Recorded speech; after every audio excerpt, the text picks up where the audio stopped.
ইমরান জানান, এ ধরনের আবহ আমাদের বাংলায় দীর্ঘ সময় ধরে চলে আসছে। এটাই প্রকৃত বাংলা। এর মধ্যে যারা বিদ্বেষের বাতাবরণ সৃষ্টি করতে চায় তাদেরকে রুখে দিতে হবে। অমুসলিমরা আমাদের এই বাংলায়, আমি পশ্চিমবাংলা বলবো না, অখণ্ড বাংলায় তারা কিন্তু বিরাট অবদান রেখেছেন নবীর জীবন চর্চায়।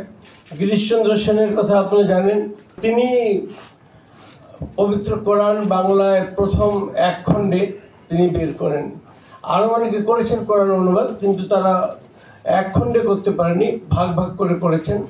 তো কিন্তু গিরিশচন্দ্র সেনই প্রথম যিনি পুরো কোরআন শরীফটা বাংলায় তিনি অনুবাদ করেছেন। নবীদের ক্ষেত্র কৃষ্ণকুমার মিত্র, তিনি নবীর জীবনী রচনা করেছেন বহু আগে। এরকম অনেকে আছেন অমুসলিমদের মধ্যে যারা নবীর জীবন চর্চায় বাংলাতেই, আমি অন্য দেশের কথা বলছি না, তারা বিরাট অবদান রেখেছেন। তো আমাদেরকে মিলেমিশে আমাদের সবাইকে জানতে হবে, যেমন আমাদেরকে জানতে হবে অন্যান্য মহাপুরুষদেরও ধর্মের। এবং এই জানাজানির মাধ্যমেই অপরিচিতের যে দেওয়াল, অনেক সময় অপরিচিতির দেওয়াল থাকলে যা বলবেন লোকে তা বিশ্বাস করে। দেশের বর্তমানে যে অবস্থা চলছে তার পরিপ্রেক্ষিতে আমি এই কথাটা বললাম যে এই অপরিচিতির যে দেওয়ালকে সামনে রেখে অনেকে অনেক ধরনের কথা প্রচার করে এবং আমাদের মধ্যে চেষ্টা করে যে দেওয়ালটাকে বা পর্দাটাকে আরও আরও শক্ত করে দেওয়ার জন্য। তাই এই ধরনের অনুষ্ঠানের আপনারা নিশ্চয়ই বুঝবেন যে কত প্রয়োজন রয়েছে, জানার প্রয়োজন রয়েছে। এদিনের অনুষ্ঠানে হিন্দু মুসলিম দাড়ি টুপিওয়ালা ধর্মপ্রাণ মানুষ যেমন হাজির ছিলেন, তেমনি বিশ্ববিদ্যালয়ের অধ্যাপক, গবেষক, সরকারি আধিকারিক, আধুনিক ভাবধারার মানুষ, জোয়ান বৃদ্ধ, পুরুষ মহিলা, কিশোর কিশোরী, বালক বালিকা, কচিকাচারাও সমান উৎসাহ নিয়ে হাজির হয়েছিলেন। ফুরফুরার পীরজাদা উজাইর সিদ্দিকী সাহাবা তাবেঈনদের সিরাত চর্চা নিয়ে জ্ঞানগর্ভ বক্তৃতা দিয়েছেন। কেউ যদি আমাকে জিজ্ঞাসা করেন যে রাসূলুল্লাহ সাল্লাল্লাহু আলাইহি ওয়াসাল্লামের জীবনের সবথেকে বড় অলৌকিকত্ব কোনটা, সহজ উত্তর আল কোরআনুল কারীম। এরপরে যদি কেউ জিজ্ঞেস করেন যে এরপর কোনটা, আমি সহজেই বলবো যে রাসূলুল্লাহ সাল্লাল্লাহু আলাইহি ওয়াসাল্লামের পুরো জীবনটা, তার প্রত্যেকটা সবকিছুই। এবং তারপরে যদি জিজ্ঞেস করেন যে এরপরে সবথেকে বড় অলৌকিকত্ব কোনটা, তাহলে আমি স্পষ্ট ভাষায় বলবো যে রাসূলুল্লাহ সাল্লাল্লাহু আলাইহি ওয়াসাল্লাম তার চারপাশে যে মানুষগুলোকে পেয়েছেন প্রত্যেকেই তাকে অকৃত্রিমভাবে এবং সবথেকে বেশি ভালোবেসেছেন। এটা তার জীবনের অনেক বড় একটা অলৌকিকত্ব। এর একটা প্রমাণ আমরা দিতে পারবো। রাসূলুল্লাহ সাল্লাল্লাহু আলাইহি ওয়াসাল্লামের একজন সাহাবা ছিলেন যায়েদ বিন দাফিনা রাদিয়াল্লাহু তাআলা আনহু। তাকে যখন মৃত্যুদণ্ড দেওয়া হচ্ছিল তখন আবু সুফিয়ান, তখনও তিনি ইসলাম গ্রহণ করেননি, জিজ্ঞেস করেছিলেন যে ধরো তোমাকে আজকে মৃত্যুদণ্ড দেওয়া হলো না, তুমি তোমার পরিবারের সাথে আছো, আর তোমার জায়গায় মুহাম্মদকে নিয়ে এসে তাকে মৃত্যুদণ্ড দেওয়া হচ্ছে সাল্লাল্লাহু আলাইহি ওয়াসাল্লাম, তোমার কেমন লাগবে? তার ভাষণটা ছিল এমন যে মুহাম্মদ সাল্লাল্লাহু আলাইহি ওয়াসাল্লামের মৃত্যুদণ্ড সহ্য করা তো অনেক দূরের কথা, আমি এই পরিস্থিতিতে তার গায়ে একটা কাঁটা ফুটে যাওয়াও সহ্য করতে পারবো না। তখন আবু সুফিয়ান বলতে বাধ্য হয়েছিলেন যে মা রাআইতু মিনান নাসি আহাদান ইউহিব্বু আহাদান কা হুব্বি আসহাবি মুহাম্মাদিন মুহাম্মাদা। সারা পৃথিবীতে আমি কোনো মানুষকে দেখিনি যে অপরকে অতটা ভালোবাসে যতটা রাসূলুল্লাহ সাল্লাল্লাহু আলাইহি ওয়াসাল্লামের সাহাবারা তাকে ভালোবাসে। তো রাসূলুল্লাহ সাল্লাল্লাহু আলাইহি ওয়াসাল্লামের সাহাবাগণ তারা তাদের ভালোবাসাটা শুধুমাত্র রাসূলুল্লাহ সাল্লাল্লাহু আলাইহি ওয়াসাল্লামের জন্য জীবন দেওয়ার মধ্যেই সংক্ষিপ্ত করেননি, বরং তাদের ভালোবাসার একটা অলৌকিক রূপ ছিল যে তারা রাসূলুল্লাহ সাল্লাল্লাহু আলাইহি ওয়াসাল্লামের সব কিছুকে সংগ্রহ করতেন। তার কথা, তার কাজ, এমনকি তার চুপ থাকা, এমনকি তার হাসি, তার কান্না, তার হাঁটা, তার চলা, তার ওঠা, তার বসা, সব সাহাবারা অমূল্য রতনের মতো সংগ্রহ করতেন, হেফাজত করতেন। এই যে হেফাজত, সাহাবাদের হেফাজত করার মানসিকতা, এর মাধ্যম দিয়ে রাসূলুল্লাহ সাল্লাল্লাহু আলাইহি ওয়াসাল্লামের জীবন থেকে দু ধরনের ইলম বের হয়। একটা ছিল হাদিস, যেটাকে ইংরেজিতে বা আধুনিক যে চর্চা আছে সেখানে বলা হয় প্রফেটিক ট্র্যাডিশনস, আর দ্বিতীয় হচ্ছে সিরাত। নবী সাল্লাল্লাহু আলাইহি ওয়াসাল্লামের সার্বজনীনতা নিয়ে চমৎকার বলেছেন আলিয়া বিশ্ববিদ্যালয়ের অধ্যাপক ডক্টর সাইদুর রহমান। তিনি বলেন, নবী সাল্লাল্লাহু আলাইহি ওয়াসাল্লাম সারা জগতের জন্য এসেছিলেন। মঞ্চে উপবিষ্ট সম্মানিত ব্যক্তিবর্গ, ধন্যবাদ জানাই জনাব আহমদ হাসান ইমরান সাহেবকে এবং একটি কুসুম যে কর্তৃপক্ষ তাদেরকে এমন একটি সুন্দর প্রোগ্রাম নবীজির জীবনী এবং তার আদর্শ এবং তার শিক্ষাকে কেন্দ্র করে আয়োজন করার জন্য। অনেক বক্তা অনেকক্ষণ ধরে আমরা শুনছি, তবে বিষয়বস্তু হচ্ছে নবীর জীবনী, নবীর সাল্লাল্লাহু আলাইহি সাল্লামের আদর্শ এবং শিক্ষা। এবং এটি এমন একটি বিষয়, এই বিষয় নিয়ে আমরা যতই চর্চা করি কম। এবং পৃথিবীতে প্রফেট মুহাম্মদ সাল্লাল্লাহু আলাইহি ওয়াসাল্লামই হচ্ছেন এমন একজন ব্যক্তি যার উপর সবচাইতে বেশি বই পুস্তক লেখা হয়েছে, যার সাপোর্টে এবং যার এগেনস্টে, দুটোই। তিনি এমন একজন চর্চিত ব্যক্তি, অনেক অমুসলিম শিক্ষাবিদ তার পক্ষে বই লিখেছেন, তার জীবনী তারা রচনা করেছেন। আমি যেমন মুসলিম রাইটারদের লেখা বই পুস্তক পড়ি, ঠিক খ্রিস্টান, হিন্দু এবং অন্যান্য সম্প্রদায়ের মহান ব্যক্তিগণ আমাদের প্রফেট মুহাম্মদ সাল্লাল্লাহু আলাইহি ওয়াসাল্লাম সম্বন্ধে যে সমস্ত বইগুলো লিখেছেন সেগুলো আমি পড়ি এবং খুব আনন্দ পাই। বিশেষ করে রামাকৃষ্ণ রাও, তার লেখা বই রয়েছে, অ্যানি বেসান্তের একটি লেকচার রয়েছে, থমাস কার্লাইলের বই রয়েছে। এইভাবে অনেক ফ্রেঞ্চ রাইটার্স এবং আমেরিকান রাইটার্স রয়েছেন যারা আমাদের প্রফেট মুহাম্মদ সাল্লাল্লাহু আলাইহি সাল্লামের জীবনী তুলে ধরেছেন এবং আমরা সেই জীবনীগুলি পড়ে আনন্দিত হই, সমৃদ্ধ হই। কেননা এই ধরনের আলোচনার প্রয়োজন খুব বেশি রয়েছে, এই জন্য যে যা কিছু রয়েছে আরবি ভাষায় রয়েছে। যে কোরআন মাজিদে যে নবী সম্বন্ধে বলা হয়েছে, আল্লাহ তাআলা বলেছেন ওয়ামা আরসালনাকা ইল্লা রাহমাতাল লিল আলামিন, আপনাকে বিশ্ব জাহানের জন্য রহমত করে পাঠানো হয়েছে, রহমত স্বরূপ পাঠানো হয়েছে। যে ব্যক্তিকে সারা বিশ্ব জাহানের জন্য রহমত করে পাঠানো হয়েছে তাকে আমরা পড়বো না তো কাকে পড়বো? যদি আমরা আমাদের জীবনে চাই যে আমাদের জীবনে রহমত আসুক, আলো আসুক, তাহলে আমাদের বিশ্বনবী মুহাম্মদ সাল্লাল্লাহু আলাইহি সাল্লামের জীবনী প্রথম থেকে শেষ পর্যন্ত আমাদের পড়তে হবে। এবং নবী জীবনী পড়ার ক্ষেত্রে আমাদের যে মানে ধারাবাহিকতা, সেখানে আমরা দেখব যে ওয়াহি কোরআন মাজিদে কিভাবে নবীকে তুলে ধরা হয়েছে। কোরআনের বহু আয়াতে নবী করিম সাল্লাল্লাহু আলাইহি সাল্লামের সম্বন্ধে বলা হয়েছে। তো আমরা যে কোরআন সম্বন্ধে আমরা জানি যালিকাল কিতাবুল লা রাইবা ফিহি, এই বইয়ের মধ্যে কোনো সন্দেহ নেই, সেই কিতাবুল্লাহ অর্থাৎ স্বয়ং আল্লাহ সুবহানাহু ওয়া তাআলা তার নবী সম্বন্ধে কি বলেছেন কোরআনের মধ্যে সেটা আমাদের দেখতে হবে। তারপরে পরে আমরা চলে আসব সহিহ হাদিস, অর্থাৎ সায়েন্স অফ হাদিসের আলোকে যে সমস্ত গ্রন্থগুলি মুসলিম উম্মাহ অ্যাকসেপ্ট করেছেন, যেমন সহিহ বুখারী, যেমন সহিহ মুসলিম, এই ধরনের যে সহিহ হাদিসে আমাদের নবী করিম সাল্লাল্লাহু আলাইহি সাল্লামের জীবনী তুলে ধরা হয়েছে সেইগুলো থেকে আমরা পাবো। আমি আমার বক্তব্য দীর্ঘায়িত করছি না, একটি আয়াত পড়েছি, বহু আয়াতে নবীর জিকির, নবী করিম সাল্লাল্লাহু আলাইহি ওয়াসাল্লামের জিকির আছে, কিন্তু যে আয়াতটি আমি তুলে ধরেছি যে ওয়ামা আরসালনাকা ইল্লা রাহমাতাল লিল আলামিন, আপনাকে সারা বিশ্ব জাহানের জন্য রহমত করে পাঠানো হয়েছে, দয়া অনুকম্পা করে পাঠানো হয়েছে, এইটা কিন্তু চূড়ান্ত বাস্তব। এবং জীবনের প্রতিটি ক্ষেত্রে আমাদের নবী করিম সাল্লাল্লাহু আলাইহি ওয়াসাল্লাম দয়ার মূর্তি ছিলেন। তিনি যেমন পিতার জন্য, মাতার জন্য, সন্তানের জন্য জীবনের এমন একটা ক্ষেত্র নেই যেই ক্ষেত্রে তিনি রহমত ছিলেন না। मौलाना ताज मोहम्मद তার ভাষণে মুসলিমদের ঈমান ও আমল নিয়ে বক্তব্য পেশ করেন। कुरान की जो एक आयत पढ़ी कि हमने जो इकरार किया, इकरार बिल लिसान यानी ज़ुबान से इस बात का इकरार किया, अपने मुसलमान होने का इकरार किया, तो अल्लाह सुब्हानहु व तआला अपने पाक कलाम सूरह आले इमरान 31 नंबर आयत में ये बयान फरमा रहा है कि मेरे नबी, आप इस बात को अपने उम्मत में इस बात को कहिए कि हमने जो इकरार किया अल्लाह की महब्बत का कि अल्लाह हमारा मालिक है, खालिक है, वो हमारा राज़िक़ है, जो हमारी ज़ुबान कह रही है, वो ज़ुबान दावा कर रही है, उसकी दलील दो, उसके सबूत दो। तो हर दावा की एक दलील होती है, एक सबूत होता है। तो दावा की दलील क्या है? अल्लाह अपने नबी से कह रहे हैं क़ुल इन कुंतुम तुहिब्बुनल्लाह, तुम अल्लाह से, खालिक से, मालिक से, अपने क्रिएटर से जो महब्बत का दावा है तुम्हारा, फत्तबिऊनी, फत्तबिऊनी, तुम मेरा इत्तबा करो, मेरी सुन्नत पर चलो, मेरे बताए हुए ज़िंदगी, मेरे लाए हुए ज़िंदगी को अपनाओ कि ज़िंदगी के अंदर मन चाही ना हो, रब चाही हो। जो खालिक मालिक चाहता है वो तुम्हारी ज़िंदगी का मकसद बने।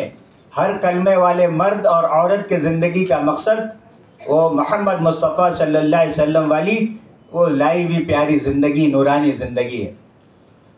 फत्तबिऊनी, अल्लाह के नबी सल्लल्लाहु अलैहि वसल्लम का इत्तबा करना, पैदाइश से लेकर मौत तक।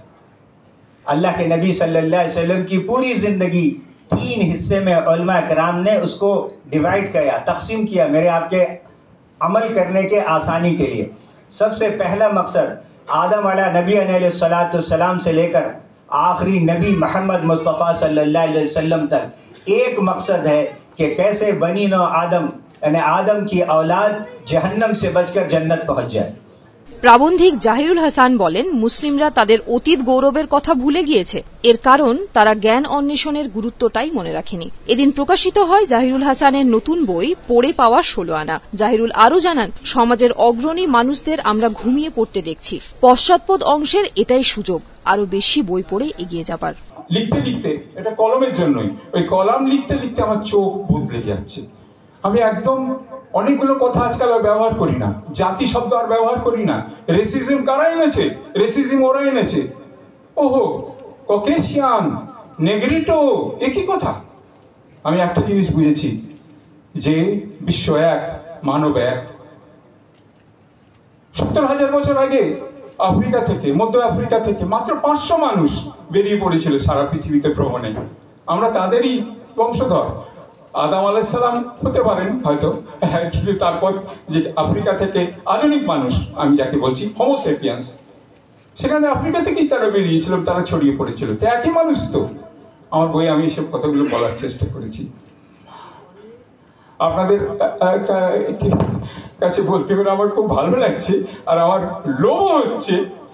আমি ভাবছিলাম যে একটা সভা, তার সাফল্য নির্ভর করে যে সেই সভা থেকে কি কোনো জোরালো বার্তা দেওয়া গেছে, কোনো জোরালো বার্তা উঠেছে, সেই সভা থেকে কি কোনো সংকল্প নেওয়া হয়েছে।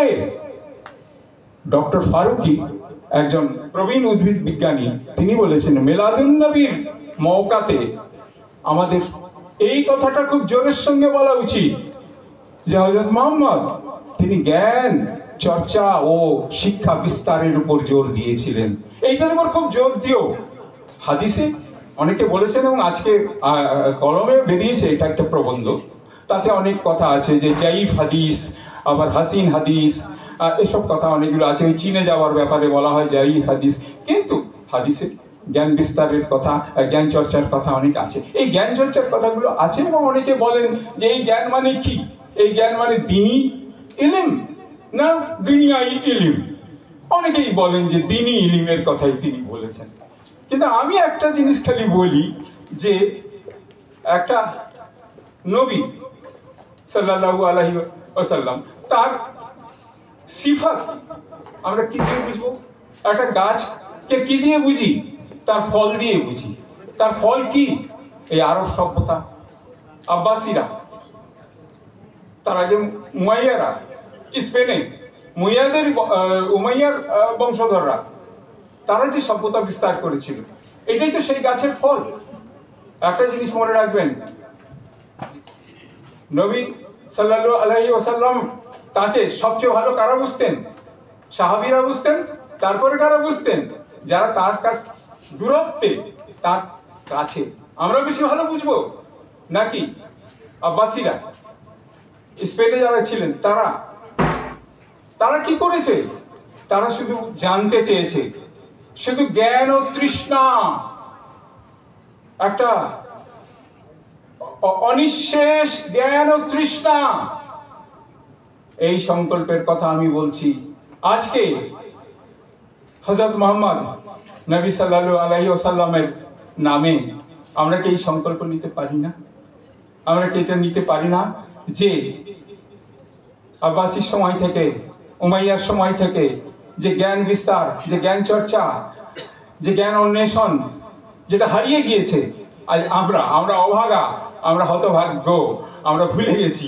আমরা কিন্তু ওই কি ঝুটো রতনের পেছনে ছুটছি, আসল রতনগুলোকে ভুলে গেছি আমাদের যেটা রয়েছে। আমরা কি এই সংকল্প নিতে পারি না যে আমাদের এইটাই সংকল্প হোক যে আমরা জ্ঞান অন্বেষণের পেছনে ছুটব? আমি শেষ কথা যেটা বলছি, আমি কিন্তু কোনো রকমের বিভাজন এবং বিভেদের বিশ্বাস করি না, কারণ আমার বইটাতে দেখবেন সম্প্রীতির অজস্র উদাহরণ রয়েছে। এবং যেটা যাকে বলে মুসলমানি শাসন, আমি মুসলমানি শাসন বলি না, মোগল শাসন বলতে পারেন, সুলতানি শাসন বলতে পারেন, এই সময়টা ছিল এক অপরূপ সম্প্রীতির সময় ছিল।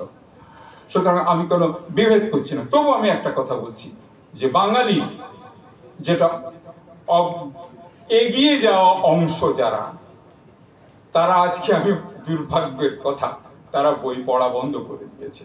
বই পড়া ঢুকছে হাহাকার বই পড়াতে, কারণ যারা বই পড়তো তারা বই পড়া বন্ধ করে দিয়েছে। আমি ওই তুলনাটা দিই, খরগোশ আর ওই কচ্ছপের ওই গল্পটা বলি। কচ্ছপ তো বেশি জোরে দৌড়তে পারে না, কিন্তু খরগোশ ঘুমিয়ে পড়েছে। আমি চাই না খরগোশ ঘুমিয়ে পড়ুক, খরগোশ তুমি জাগো, কিন্তু তুমি যতক্ষণ না জাগছো, আমি কিন্তু কচ্ছপকে বলছি এইটাই তোমার সময়, এইটাই তোমার সুযোগ। তোমরা সকলে বই পড়ো, মাসে অন্তত ঠিক করে নাও, তোমার যেমনই আর্থিক হাল হোক 100, 200, 300 টাকার একটা বই কিনবে, বাড়িতে রাখবে, পড়বে, শিশুদের পড়াবে।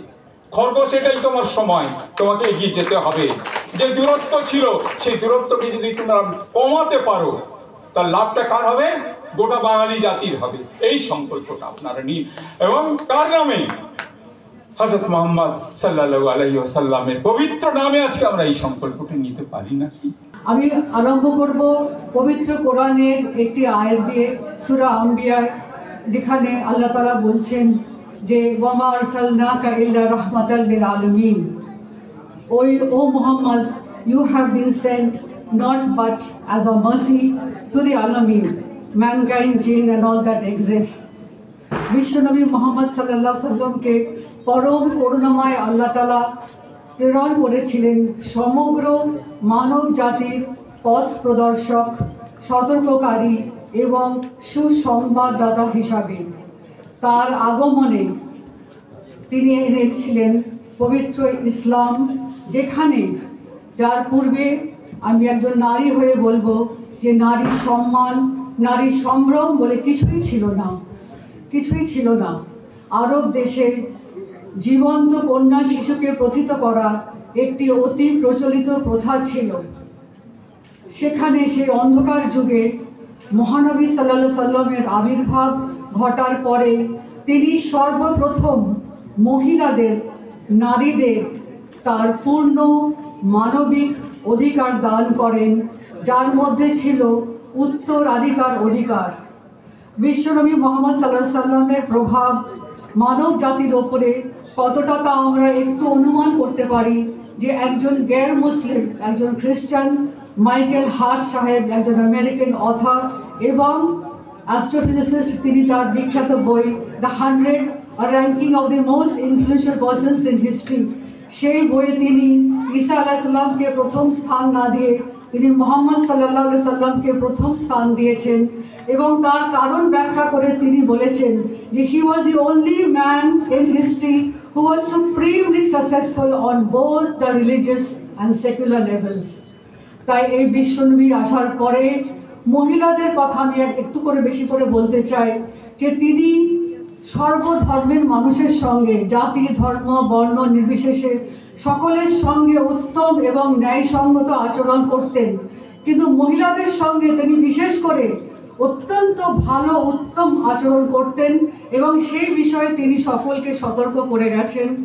যার সম্বন্ধে আজকে এই সেমিনার বা অনুষ্ঠান চলছে, তিনি আমাদের সকলের প্রিয় নবী, বিশ্ব নবী হযরত মুহাম্মদ সাল্লাল্লাহু আলাইহি ওয়াসাল্লামের উপর আমাদের আলোকপাত করছে আমরা সকলেই। তিনি কিন্তু শুধু আমাদের ইসলাম ধর্মাবলম্বী নবী ছিলেন না, তিনি সকল বিশ্ব জাহানের সকল ধর্মাবলম্বী, এমনকি যারা কথা বলতে পারে না, পশু পাখি বিভিন্ন ধরনের জন্তু জানা, তাদেরও তিনি নবী ছিলেন। তো আমি একটা কথা বলবো, হয়তো অনেক বিতর্ক হবে, না মেরা হুজুর সাল্লাল্লাহু আলাইহি ওয়াসাল্লাম গিরা, ना उनकी उम्मीदों की इस्लाम धर्मों का मीनार गिरा, गिराने वाला खुद ही गिर गया, तबाह हो गया, बर्बाद हो गया। যারা হুজুর সাল্লাল্লাহু আলাইহি ওয়াসাল্লামকে নিয়ে অনেক কটু কথা বলেছেন আমরা দেখেছি, অনেকে তাকে ক্রিটিসাইজ করার চেষ্টা করেছেন। আমি দয়া করে তাদের উদ্দেশ্যে বলতে চাই, অনেক মিডিয়া ভাইরা আছেন, যে আপনারা একটু হুজুর সাল্লাল্লাহু আলাইহি ওয়াসাল্লামের জীবনীটা পড়ুন, পুরোটাই পড়ার চেষ্টা করুন। যিনি কিভাবে সারা বিশ্বকে পথ দেখানোর জন্য যে চেষ্টা করেছেন, তার জন্য আমরা সকলেই আমাদের প্রিয় নবী হযরত মুহাম্মদ সাল্লাল্লাহু আলাইহি ওয়াসাল্লামকে আমরা কৃতজ্ঞতা ধন্যবাদ জানাই। আপনারা জানেন যে মানুষটা চাঁদকে দুটুকরো করতে পেরেছিলেন, যিনি কেবলাকে ঘুরে, অনেক অকিয়া আমরা সবাই জানি, সেই মানুষটার উপর দিয়ে কি যন্ত্রণা, কি ঝড়, কি মুসিবত গেছে, তার রক্তাক্ত হতে হয়েছে তিনাকে, আমরা সকলেই জানি। তার দেখানো পথে প্রত্যেকটা জিনিসে আমাদের সকলের কাছে উদাহরণ হিসাবে তিনি রেখে গেছিলেন।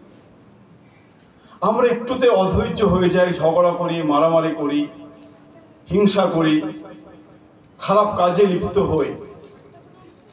কিন্তু আমরা যদি একটু মনোযোগ সহকারে আমাদের প্রিয় নবী, বিশ্ব নবী হযরত মুহাম্মদ সাল্লাল্লাহু আলাইহি ওয়াসাল্লামের জীবনী পড়ি, আমি অনেককে বলি যে আমরা যার উম্মত, যিনি আমাদেরকে পথ দেখিয়েছেন, যিনি অন্ধকার থেকে আলোতে নিয়ে এসেছেন, একটু আমরা যদি সত্যিকারে তাকে মহব্বত করি, ভালোবাসি, তাহলে আমি বিশ্বাস করি, মনে করি হিংসা, দলাদলি, মারামারি, কাটাকাটি থাকবে।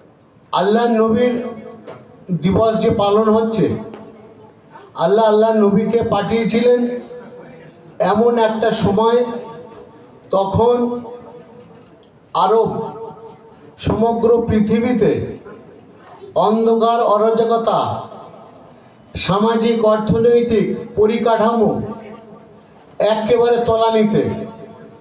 সেই সময় আল্লাহ নবীকে পৃথিবীতে পদার্পণ করেছিলেন এমন একটা টাইম, শুভ সাদেক, না দিন না রাত্রে, একেবারে ভোরে আল্লাহ নবীকে পৃথিবীতে পাঠিয়েছিলেন।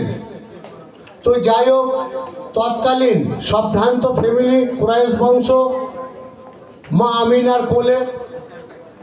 আমিনার কোলে লালিত পালিত, খুব অল্প সময়ের মধ্যে পিতা আব্দুল্লাহ ইন্তেকাল, পর্দার আড়াল করে যান। আমার নবী শিশু, একেবারে শিশু বয়স, তখন লালিত পালিত হতে লাগলো। তৎকালীন সম্ভ্রান্ত ফ্যামিলি মা হালিমার কোলে, যখন মা হালিমার কোলে লালিত পালিত হতে লাগলেন শিশু হযরত মুহাম্মদ সাল্লাল্লাহু আলাইহি সাল্লাম, তো কিছু খেয়ে বাঁচতে হবে এই টাইমে। তো শিশু হযরত মুহাম্মদ সাল্লাল্লাহু আলাইহি সাল্লাম মা হালিমার স্থানীয় দুধ পান করবেন। তো বাঁ দিকের স্থানীয় দুধটা পান করার সময় উনি যখন খেতে লাগলেন, তো মা হালিমা শিশু হযরত মুহাম্মদ সাল্লাল্লাহু আলাইহি সাল্লামকে সরিয়ে ডান দিকে দিতে চাইলেন, কিন্তু শিশু হযরত মুহাম্মদ সাল্লাল্লাহু আলাইহি সাল্লাম তখন সেই ডান দিকের দুধটা খেতে তিনি চাইতেন না, ঠাইরে বুঝিয়ে দিলেন যে আমার আরও দুটো ভাই আছে। শিশু হযরত মুহাম্মদ সাল্লাল্লাহু আলাইহি সাল্লাম বুঝিয়েছিলেন তিনি আদর্শ নীতি, তিনি যে নেতা, ইসলাম ধর্মের প্রতিষ্ঠিত হবে, একেবারে জন্মসূত্র মানুষের কাছে তিনি বুঝিয়ে দিয়েছিলেন। তো যাই হোক, যখন তিনি লালিত পালিত হতে লাগলেন, তারপর যা হলো, অনেক ইতিহাস, অনেক দিন টাইম চলে গেছে, কিন্তু তারপর তিনি বলেছিলেন যে আমার আল্লাহর বাণী কুরআন, আমার হাদিস, এই দুটোকে যারা আঁকড়ে পড়ে থাকবে তারা পৃথিবীতে কোনোদিন পথভ্রষ্ট হবে না। শিশু হযরত মুহাম্মদ সাল্লাল্লাহু আলাইহি সাল্লাম যে ওই দুধ খাওয়ার মাধ্যম দিয়ে, দুধের মাধ্যম দিয়ে কিভাবে বিচার ন্যায় নিষ্ঠা হয় তিনি শিখিয়ে দিয়ে গেছিলেন। সেই পথ যদি অনুসরণ আমরা করতে পারি, শুধু আজকে স্টেজের থেকে মানুষের কাছে পৌঁছে দিলে হবে না, সেই আদর্শ নীতির উপরে আমাদের চলতে হবে, আমাদের জানতে হবে। গোলাম রশিদের রিপোর্ট, পূবের কলম ডিজিটাল।